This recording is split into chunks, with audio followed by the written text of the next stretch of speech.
অফিসের বসের ঝাড়ি খেয়ে মেজাজটা এমনিতেই বিগড়েছিল নীলাদ্রি বাবু। ফুটপাত ধরে হাঁটার সময় হঠাৎ খেয়াল করলেন বছর 12 এক কিশোর একটা ছেঁড়া চটের বস্তা কাঁধে নিয়ে ডাস্টবিনের পাশে পড়ে থাকা প্লাস্টিকের বোতল কুড়োচ্ছে। ছেলেটার পায়ে চটি নেই, গায়ে ধুলোবালি মাখা। হঠাৎ ছেলেটি এসে বিনীতভাবে বলল, বাবু, আপনার হাতের জলের বোতলটা কি খালি? দেবেন দয়া করে? খুব তেষ্টা পেয়েছে। নীলাদ্রিবাবু বোতলটা দিয়ে পকেট থেকে একটা 50 টাকার নোট বের করে বললেন, এই নে, কিছু কিনে খেয়ে নিস। ছেলেটি মাথা নেড়ে নোটটা ফিরিয়ে দিল। বলল, না বাবু, জল চেয়েছি তৃষ্ণার জন্য, ভিক্ষার জন্য নয়। মা বলেছে নিজের খেটে যেটুকু রোজগার করবে সেটুকুই তোমার, বিনা পরিশ্রমে পরের ধনে লোভ করা অধর্ম।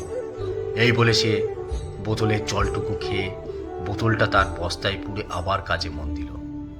নীলাদ্রিবাবু অবাক হয়ে দাঁড়িয়ে রইলেন। এত অভাবের মধ্যেও এমন সিট দ্বারা। বাড়ি ফিরতে নীলাদ্রিবাবুর সেই ঘোর কেটে গেল এক তীব্র অশান্তিতে।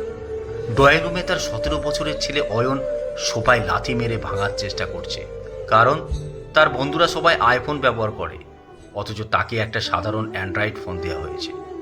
নীলাদ্রিবাবু শান্ত গলায় বললেন, বাবা, সামনে তোর উচ্চ মাধ্যমিক, এখন ফোনের চেয়ে পড়াশোনাটা জরুরি। তুই ভালো রেজাল্ট কর, আমি তোকে আইফোন কিনে দেবো।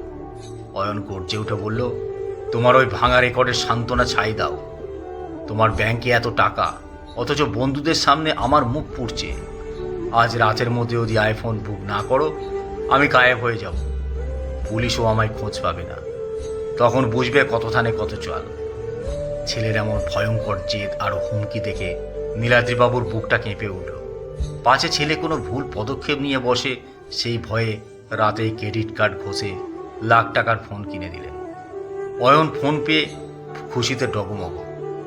পড়াশোনা শিখেই তুলে সারাদিন বন্ধুদের সাথে আড্ডা আর সেলফিতে মত্ত হলো। ঠিক 1 মাস পরের কথা, গভীর রাতে নীলাদ্রিবাবুর ফোনে একটা অপরিচিত নম্বর থেকে কল এলো। ফোনের ওপার থেকে গম্ভীর গলায় বলা হলো, সাইবার ক্রাইম থানা থেকে বলছি, আপনার ছেলে অয়নকে আমরা কাস্টডিতে নিয়েছি। নীলাদ্রিবাবু আর তার স্ত্রী পাগলের মতো থানায় ছুটে গেল। সেখানে গিয়ে জানতে পারলেন, নতুন দামি ফোনের অহংকারে এবং বন্ধুদের পাল্লায় পড়ে অয়ন ডার্ক ওয়েবে এক নিষিদ্ধ গেমিং ও জুয়ার চক্রে জড়িয়ে পড়েছে। শুধু তাই নয়, বন্ধুদের দেখানোর জন্য সে নিজের এক সহপাঠীর কিছু ব্যক্তিগত ছবি এডিট করে ইন্টারনেটে ছড়িয়ে দেওয়ার হুমকি দিয়ে টাকা ব্ল্যাকমেইল করার চেষ্টা করেছিল।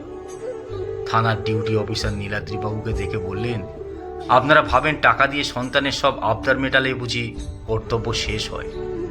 সন্তানকে তো দামি খেলনা দিলেন, কিন্তু কোনটা অন্যায় আর কোনটা অপরাধ সেই বোধটা শেখালেন না কেন? এই বয়সেই ও সাইবার ক্রাইম করে বসে আছে।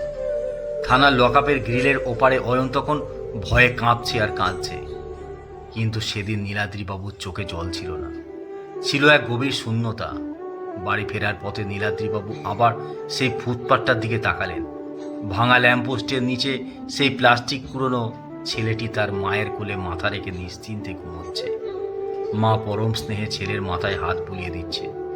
নীলাদ্রিবাবু মনে মনে ভাবলেন, দামি স্কুল, এসি গাড়ি আর লাখ টাকার ফোন দিয়েও তিনি তার ছেলেকে যা দিতে পারেননি, ওই কুঁড়ে ঘরের মা তার সন্তানকে তা দিয়েছেন। তা হলো মূল্যবোধ। বস্তির ওই মাই আসলে প্রকৃত ধনী। আসলে সন্তানের সব আবদার ও বিলাসিতা অন্ধের মতো পূরণ করার নাম ভালোবাসা নয়। সন্তানকে অভাব ও না শোনার অভ্যাসও শেখাতে হয়। তা না হলে প্রাচুর্যের আলোয় সন্তানের চরিত্র অন্ধ হয়ে যায়। কারণ সুশিক্ষা ও সংস্কার টাকা দিয়ে কেনা যায় না, তা পরিশ্রম আর সঠিক অনুশাসনে অর্জন করতে হয়। কলমে সুষমা বাগ প্রধান।